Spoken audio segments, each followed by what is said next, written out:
Breast को इलाज करने के लिए मोस्ट कॉमन जो तरीका होता है वो होता है इम्प्लांट करने का। लेकिन कई लोग के मन में संशय रहता है कि इम्प्लांट सेफ हैं या नहीं, या हमारे बॉडी में फॉरेन बॉडी क्यों डलवाएं, तो फिर हम लोग उसमें फैट ग्राफ्टिंग करते हैं।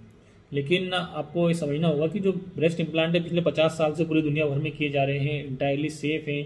भले ही इंटरनेट में इसके बारे में कुछ भी नेगेटिव कमेंट अगर हैं, लेकिन वो एक टाइम टेस्टेड चीज़ है, और जो कि जितना भी हमें साइज चाहिए, जितना प्रोजेक्शन चाहिए, वो बहुत आसानी से सिंपल तरीके से प्राप्त किया जा सकता है सिर्फ 1 या 2 घंटे का टोटल प्रोसीजर में। जो फैट ग्राफ्टिंग रहता है उसमें हम लोग ये करते हैं कि बॉडी के एब्डोमेन से या थाई से फैट को निकालते हैं, उसको सेंट्रीफ्यूज करते हैं, उससे ब्रेस्ट में इंजेक्ट करते हैं।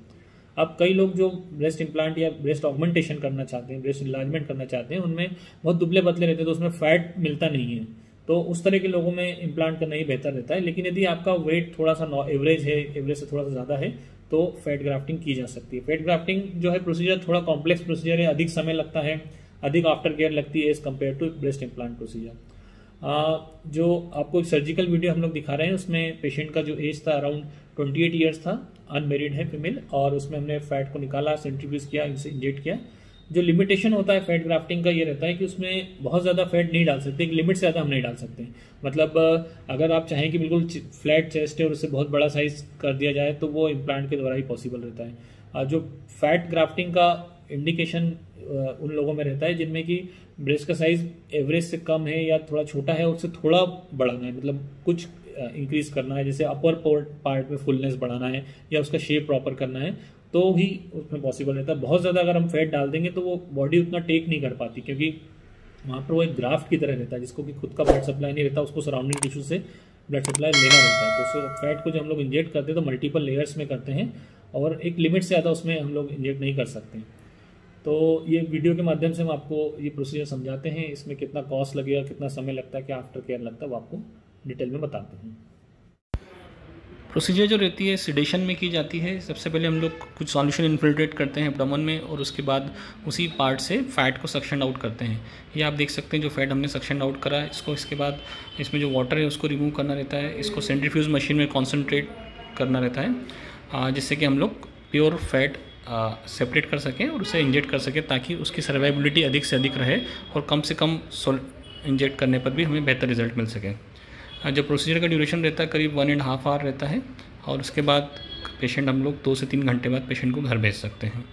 ये जो फ़ैट निकला है आप देख सकते हैं, इसमें कॉन्सेंट्रेटेड फॉर्म में फ़ैट निकलता है। इसे फिर हम लोग 10 ml सिरिंज में लोड करते हैं और उसे मल्टीपल साइट पे इंजेक्ट करते हैं। जो अगला क्वेश्चन रहता है कई लोगों का कि ये फ़ैट कितने समय तक सर्वाइव करेगा, तो मोस्टली फ़ैट कुछ एब्जॉर्ब हो जाता है बॉडी में, तो रफली 80% फ़ैट जो रहता है वहाँ पे सर्वाइव करता है आफ्टर 1 ईयर। 10 to 15%, 20% तक लॉस हो सकता है। कई बार अगर कुछ समय बाद ऐसा लगता है कि और भी फ़ैट करने की ज़रूरत है, तो उसमें मल्टीपल सेटिंग भी की जा सकती है, क्योंकि एक बार में बहुत ज़्यादा फ़ैट हम लोग जो मैक्सिमम लिमिट है उससे अधिक नहीं कर सकते। लेकिन अगर हमको बीच में गैप ले लें 2 मंथ 3 मंथ का, तो फिर उसी पार्ट में और भी फ़ैट इंजेक्ट किया जा सकता है। इस समय हम लोग लेफ़्ट साइड पेशेंट का ब्रेस्ट का वहाँ पर इंजेक्ट कर रहे हैं। आप देख सकते हैं फुलनेस, उसे अपोजिट साइड से कंपेयर कर सकते हैं कि जो साइज़ में है सिग्निफिकेंट इंक्रीज़ मिल रहा है। जो कॉस्ट रहता है प्रोसीजर का वो डिपेंड करता है हम लोग कहाँ पर कर रहे हैं, प्रोसीजर किस शहर में कर रहे हैं। रफली जो रेंज रहती है 50,000, 60,000, 65,000 की रेंज में होता है।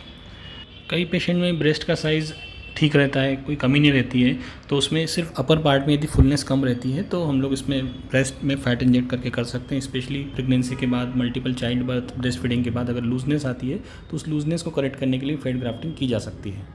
ये आप देख सकते हैं इसमें फुलनेस एक कंप्लीट राउंडेड शेप जैसा हमें चाहिए वो हो गया है। अभी पेशेंट लेटा हुआ है इसलिए इसमें प्रॉपर क्लीवेज नहीं दिखेंगे, जब ये बैठेंगे तो क्लीवेज लाइन भी सुटेबली दिखेगी।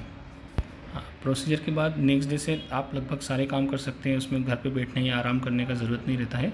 कुछ मेडिसिन रहती है वो आपको 5 to 7 डेज़ तक लेना रहती है। एक ड्रेसिंग लगा के देते हैं हम लोग, जो कि नेक्स्ट 4 to 5 डेज़ तक रहती है। इस पार्ट को गीला नहीं करना रहता है 5 डेज़ तक, और इसमें कोई स्कार या निशान नहीं रहता है, क्योंकि आप देखते हैं कि बहुत छोटा सा होल के थ्रू हम लोग प्रोसीजर करते हैं, जिसका कोई स्कार या निशान आपको लॉन्ग टर्म में विजिबल नहीं होगा।